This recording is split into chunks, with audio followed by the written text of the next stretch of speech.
जय जगन्नाथ फ्रेंड तपन दास ओडिया ब्लॉग को आपण मानक स्वागत।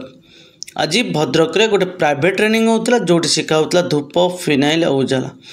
तो ये आम बर्तमान धूपर केमती सेंटेड कर डीप ऑयल केमती सेंट मिसेबा से सब उपर शिखा होची।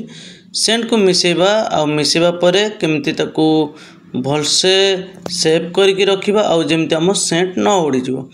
तेणुक आमको कौन दरकार ना गोटे चॉकलेट डब्बा बा गोटे कंटेनर दरकार आम केमती फिंटेबा फिंटी सारा पर भलसे मिसेकी गोटे जमी एयर कंटेनर रे रखिबा।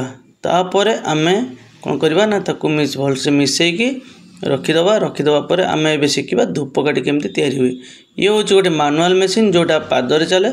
आम पादरे पेडाल मारिबा द्वारा आपको मानुआल मेसीन बा पेडाल मेसीन कहती।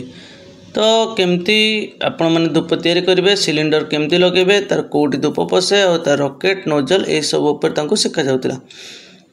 तो बहुत बढ़िया से होता किंतु हेले कौन हम जे भौणी जनक आम वीडियो करते तो से टे वीडियो कर पारना जो मेन प्रोडक्ट बाहर से देखे पारना। तो जहाँ भी हो बहुत बहुत धन्यवाद।